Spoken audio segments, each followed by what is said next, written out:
Hey everybody, it's Jay Snowfell, and I just got out of Suicide Squad at the TCL Chinese Theater in Hollywood, and I wanted to give you my review while the movie is still fresh in my mind. Now, as you know, Suicide Squad is the third film in the expanded DCEU. We, of course, have Man of Steel, we have Batman v Superman, and now we have Suicide Squad. So where does it fall on the spectrum? Well, I enjoyed a lot of it, but I do understand what the critics are saying. Now, I want to preface that by saying that I think the critics are being unnecessarily harsh to this film. I will agree that the editing is atrocious. It is terrible, but we're going to get to that in a second. I do think the critics are picking this film apart in an unnecessary fashion. I think that they want to attack it, they want to destroy it, because we've had Man of Steel, which wasn't a huge critical success. We have Batman v Superman, which was not a critical success. And I think it's now become really the right thing to do in a critic's mind to punch DC while they're down. Is this film as bad as critics say it is? No. It gets a lot of things right, but it also gets a lot of things wrong. It gets the script wrong, and it gets the editing wrong. And once again, it gives us characters that are essentially useless and really don't need to be in the larger picture of the film. But what does work, works really, really well. What works? Number one, Margot Robbie. She is phenomenal as Harley Quinn. I cannot explain to you, as somebody who grew up on Batman the Animated Series on Fox, Channel 11 out here in LA, I was beyond excited to see Harley Quinn on the big screen finally. And to say that Margot Robbie hasn't nailed this character is the understatement of the year. She is pitch perfect. Don't even get me started on how good she is, because I'm just going to tell you, she's good. Who else is good in this movie? Will Smith. I think Will Smith is on point as Deadshot. I haven't enjoyed Will Smith in a movie like this since possibly The Pursuit of Happiness, which is a really long time ago, because then he gave us 7 Pounds, which isn't very good, and then he gave us After Earth. And the less said about that train wreck piece of crap, the better. Also, special mention has been given out to Jay Hernandez, who plays Diablo, who I think is right up there with Margot Robbie as the best thing happening in this film. I loved that character, and without getting into spoilers, I really look forward to seeing what happens next with Diablo. The big question, of course, is how is Jared Leto as the Joker? I think he's really good. I think it's really hard to play a role that is so iconic, and so many great actors have portrayed it. Now, I am of the belief that the best Joker ever is Mark Hamill. I know I might be in a minority. I actually don't think I am. And then I also think that Heath Ledger is the next best Joker. I do think Jared Leto is a really good Joker on the way to a very great Joker. The things I don't think that work very well for him is probably the laugh. I think the laugh is the hardest thing for anybody to get right with the Joker, and I still stand by that Mark Hamill has the best laugh. But he does this weird thing when he talks where he kind of like growls like a feral animal, and I kind of love it. It, for me, watching the film, made him a lot more dangerous. We have Crazy Dangerous in the idea of Mark Hamill, or even, Heath Ledger. But what Jared Leto does is make him feral dangerous, as in like a rabid dog. And I kind of liked that. I felt that it just added a different level to a character that is so iconic. Now, what doesn't work in the film? I don't think Killer Croc is necessary. He's kind of given nothing to do. I don't think Jai Courtney is necessary as Captain Boomerang. He's given nothing to do. I don't think Katana is necessary. She is given nothing to do. And I don't think they build up the relationship between Rick Flag and June for you actually to really care what's going to happen, not only to him, but to Enchantress. So those are structural script problems, and the script is a problem. I was just discussing this with a friend, and he made a perfect example, which was the beginning of the WB putting a film into production. There's all these issues, and then the casting's on point, the directing's on point, the photos that get released from the set are on point, and then something happens in the editing, and the film just becomes a pile of mess. Now, I don't think this is the pile of disaster that Batman v Superman was pre-director's cut. But I do not disagree with critics that say that the editing, as well as the direction, is a huge problem in this film. Now, the example I could actually use is William Shakespeare's Romeo and Juliet, which was directed by Baz Luhrmann.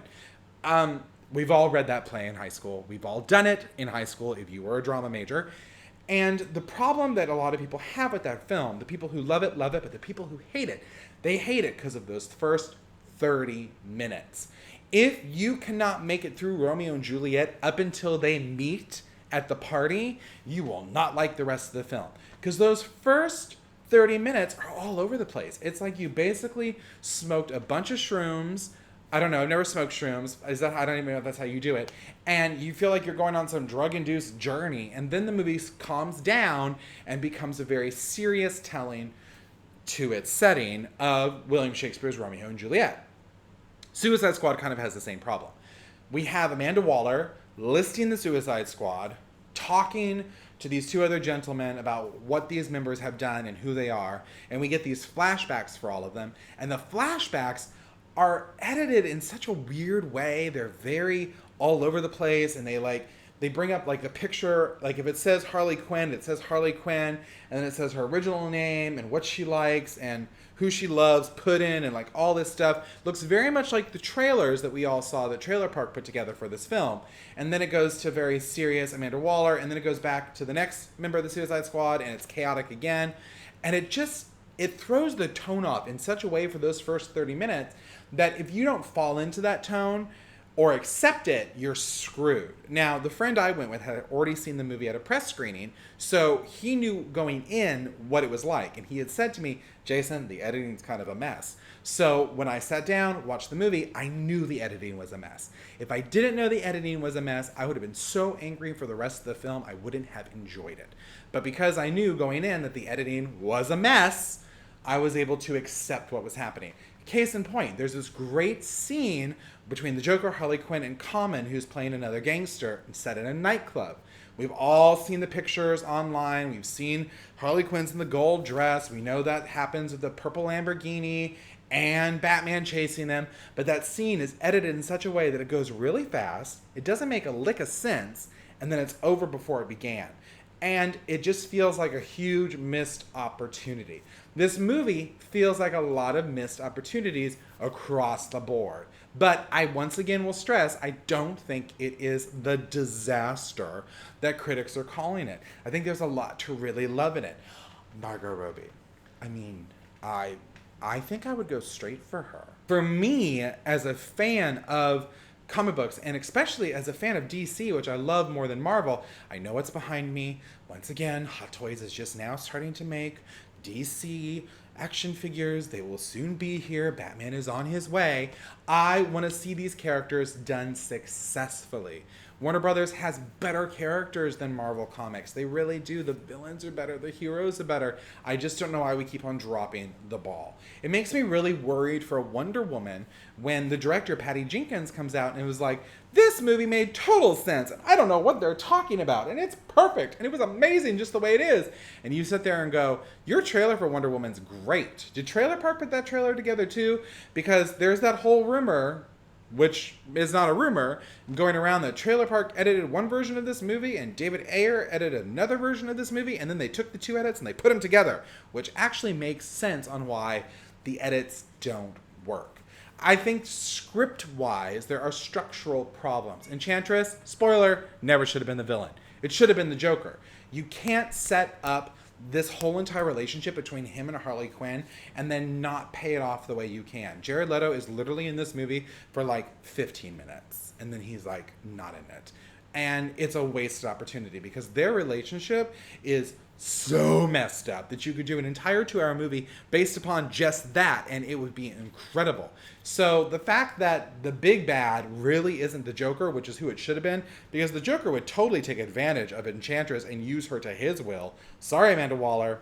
Somebody's got to do it. That I feel that's just dropping the ball on the story. It's not a misfire. It's not a slam dunk, but it is a lot better than critics are letting you think. And that, I think, is the most important thing to take from this. I think that you need to go and see this film for yourself and decide if you like it. I know that there's all these petitions right now to shut down Rotten Tomatoes. I know there's all these petitions to get mad at critics. I know what's-his-face who runs, Birth Movies Death is probably getting death threats again because he hated this film. Shocker. But at the end of the day, it's your decision. It's your interpretation. Go watch this movie. Decide for yourself whether you like it or not.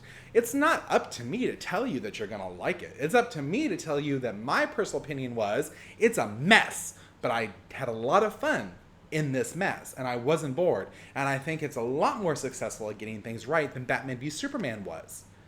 And that's my opinion, and that's all it is. So do me a favor. Go see Suicide Squad this weekend. Go and see for yourself what you think. What matters is how a movie makes you feel and whether you liked it or not. For me, I liked this movie.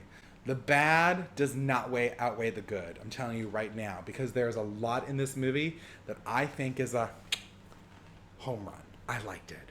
I enjoyed it. And I cannot wait to go Sunday night and spend more time with the Suicide Squad. I'm Jason Othell. Don't forget, you can always like my Facebook page, which I know I need to update. You can always follow me on Instagram, which is a lot more fun, or subscribe to this channel. And don't forget, it doesn't matter who you are or what you are, because what we all are and have in common is that we're all nerds. And that's kind of awesome. I'll see you guys next time. All my friends are heathens, take it slow.